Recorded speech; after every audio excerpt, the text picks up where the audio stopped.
Hi అండి, welcome to Krishna Sita YouTube channel. Prema Panjaram part 1 part 2 అయితే ముందు రిలీజ్ చేశానండి. ఎవరైనా చూడని వాళ్ళు ఉంటే మన ఛానల్లోకి వెళ్ళి చూసేయండి.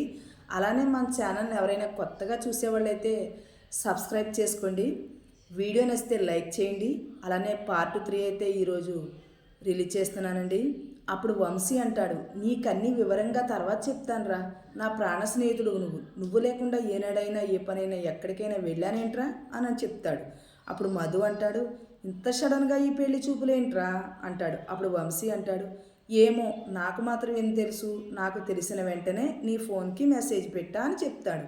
అప్పుడు మధు అంటాడు, ఒరే ఈ రోజుకు నన్ను వదిలేరా, అర్జెంటుగా చిన్న పనుంది, చూసుకుని ఆ పని అవ్విన వెంటనే వచ్చేస్తా అని చెప్తాడు. అప్పుడు వంశీ అంటాడు, అదేమీ కుదరదు, నువ్వు ఎక్కడికి వెళ్ళేదే లేదు, నిన్ను వదిలేదే లేదు, ఈరోజు నా చేతుల్లోంచి తప్పించుకోలేవని చెప్తాడు. అప్పుడు మధు అంటాడు, అయితే తప్పదంటావా అని అంటాడు. అప్పుడు వంశీ అంటాడు కామెడీగా, అంతేగా అంతేగా అని చెప్తాడు. అన్న తర్వాత ఈ లోపలికి వెళ్ళిన వంశీ తండ్రి రంగా వస్తాడు. వచ్చి మధును చూసి ఇలా అంటాడు, మంచి టైంకి వచ్చావురా మధు, ఈరోజు నీ ఫ్రెండ్కి పెళ్లి చూపులు, నువ్వు కూడా మాతో బయలుదేరు అని చెప్తాడు. అలాగే అంకుల్, రాక చేస్తానా అని మనసులో అనుకుంటాడు మధు. అప్పుడు రంగా అంటాడు, ఏంటి మధు అంటున్నావు, వినిపించడం లేదు, సరిగ్గా చెప్పు అని అంటాడు. అప్పుడు మధు అంటాడు, ఏమీ లేదు అంకుల్, బయలుదేరదామా అంటున్నాను అని చెప్తాడు. సరే అని చెప్పి ముగ్గురు బయలుదేరతారు. ముగ్గురు వెళ్ళిన తర్వాత రవి వంశీ ఒక దిక్కున కూర్చుంటారు. ఈలోపు వెన్నెల కాఫీ తెచ్చి ఇస్తుంది. మధు చూస్తాడు వెన్నెలని. అప్పుడు వంశీతో చిన్నగా మధు ఇలా చెప్తాడు. ఈలోపు రామయ్య రంగా ఒక దిక్కున కూర్చుని మాట్లాడుకుంటారు.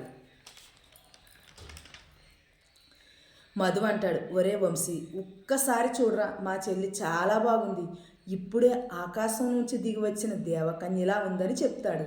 వంశీ అంటాడు, నీకు అంతా ముందే వివరంగా కారులో చెప్పాను కదరా, మా నాన్న మాట కోసమని నేను వచ్చాను, అంతే తప్ప ఆ అమ్మాయిని పెళ్లి చేసుకోవడానికి కాదని చెప్తాడు. అప్పుడు మధు అంటాడు, ఊరు పేరు తెలియని అమ్మాయి కోసం ఎందుకురా, మీ నాన్న చెప్పినట్లుగా ఈ అమ్మాయిని చేసుకో, చాలా బాగుంది, ఇంక ఏమీ ఆలోచించకుండా ఒక్కసారి ఆ అమ్మాయి వైపు చూడరా, ఆ అమ్మాయి వైపు చూడరా, చూస్తే నువ్వే చేసుకుంటావు పెళ్ళని చెప్తాడు. అప్పుడు ఈలోపు రామయ్య దగ్గర కూర్చున్న రంగా వచ్చి వంశీని ఒక్కసారి అమ్మాయిని చూడు, నీకు నచ్చిందా అని అడుగుతాడు. అప్పుడు తండ్రి మాట కాదనలేక తలదించుకుని కూర్చున్న వంశీ వెన్నెలని చూస్తాడు. చూసిన తర్వాత ఆశ్చర్యంగా ఉండిపోతాడు. ఉండిపోయిన తర్వాత అప్పుడు రంగా పక్కకు తీసుకువెళ్ళి వంశీని ఇలా అడుగుతాడు. ఈలోపు అయితే హాల్లో అప్పుడు రామయ్య మధు వెన్నెల కూర్చుని ఉంటారు. రంగా అంటాడు, వంశీ నిన్నే అడిగేది, చెప్పు సమాధానం అంటాడు. సరిగ్గా చూడు అమ్మాయినని చెప్తాడు. అంటే అప్పుడు వంశీ అంటాడు, నచ్చింది నాన్న అని ఆనందంతో వంశీ ముఖం పొంగిపోతుంది. ఆనందంతో చెప్తాడు. అప్పుడు రంగా అంటాడు, మళ్ళీ ఇంకొకసారి అడుగుతున్నాను, నీకు నిజంగా నచ్చిందా, బాగా చూసావా, ఇందులో మార్పులేమీ లేవు కదా అని అడుగుతాడు.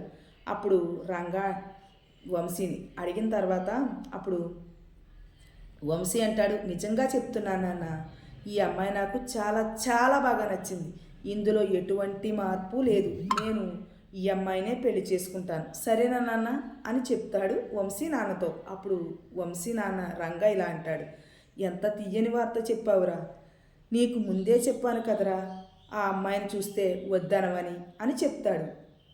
అప్పుడు వంశీ అంటాడు ఆనందంతో అంటాడు, థ్యాంక్ యూ నాన్న, థ్యాంక్ యూ సో మచ్, ఎన్ని జన్మలెత్తినా నీ రుణం తీర్చుకోలేను నాన్న అని సంతోషంతో పొంగిపోతాడు. నాన్నను గట్టిగా కౌగిలించుకుంటాడు. అప్పుడు రంగా రామయ్యతో ఇలా చెప్తాడు, రామయ్య, మీ అమ్మాయి మా అబ్బాయికి చాలా బాగా నచ్చింది, ఇంతకీ మా అబ్బాయి నీకు మీ అమ్మాయికి నచ్చాడా మరి అని అడుగుతాడు. అప్పుడు రామయ్య ఇలాగంటాడు, అదేంట్రా ఎంత మాట అన్నావు, మీ అబ్బాయిని చూసిన వాళ్ళు ఎవరైనా నచ్చలేదని చెప్తారా, నచ్చలేదని అంటారా అని అంటాడు. నాకు అమ్మాయికి కూడా చాలా బాగా నచ్చాడు మీ అబ్బాయి అని చెప్తాడు. చెప్పిన తర్వాత అప్పుడు రంగా అయితే ఇంకా మంచి రోజులు చూపించుకుని ముహూర్తాలు పెట్టుకుందామని చెప్తాడు రంగా రామయ్యతో. అప్పుడు రామయ్య అంటాడు, సరేరా రంగా అని చెప్తాడు. అప్పుడు రంగా ఇంటికి వెళ్ళిపోయిన తర్వాత రంగా పంతులు గారిని ఇంటికి పిలిచి మంచి ముహూర్తం చూడమని చెప్తాడు. అప్పుడు పంతులు గారు చూసి 1 నెల రోజుల వరకు మంచి ముహూర్తాలు లేవని చెప్తాడు. అప్పుడు వంశీ ఇది విన్న వంశీ ఇప్పుడు దాకా సంతోషంతో నవ్వుతూ ఉన్న ముఖం వాడిపోయిన పువ్వులాగా అయిపోతుంది. బయటికి వెళ్ళి దిగులుగా కూర్చుంటాడు. ఈలోపైతే మధు వస్తాడు వంశీ కూర్చున్న దగ్గరకు. మధు ఈ వచ్చి ఇలా అంటాడు, మొత్తానికి నువ్వు మొదటిసారి చూసిన అమ్మాయినే వివాహం చేసుకుంటున్నావు. లక్ అంటే నీదేరా. ఎంతమందికి ప్రేమించిన అమ్మాయిని పెళ్లి చేసుకునే అదృష్టం దక్కుతుందిరా చెప్పు అని చెప్తాడు. అప్పుడు వంశీ అంటాడు, దీన్నే అంటారేమోరా, అదృష్టం అని 6 అడుగుల్లో ఉంటే దురదృష్టం అనేది దరిచేరే అంటారు. దురదృష్టం దరిచేడి ఉండడం అంటే ఇదేనేమోరా. అప్పుడు మధు అంటాడు, సర్లేరా బాధపడకు, ఎంత 1 నెల, అది ఎంతసేపు గిర్రుమని కళ్ళు తెరిచేలోగా అయిపోతుంది.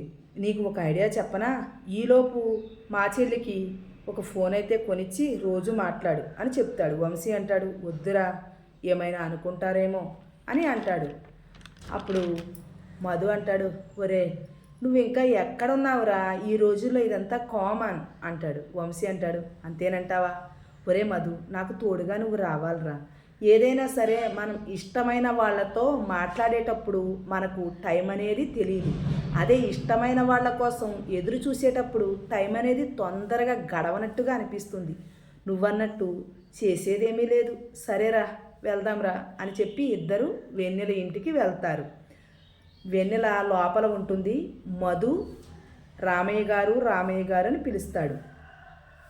పిలిచిన తర్వాత వెన్నెల అప్పుడు లోపల నుంచి, ఎవరు, నాన్న ఇంటి దగ్గర లేడు, బయటికి వెళ్ళాడు, మళ్ళీ తర్వాత రండి అని చెప్తుంది.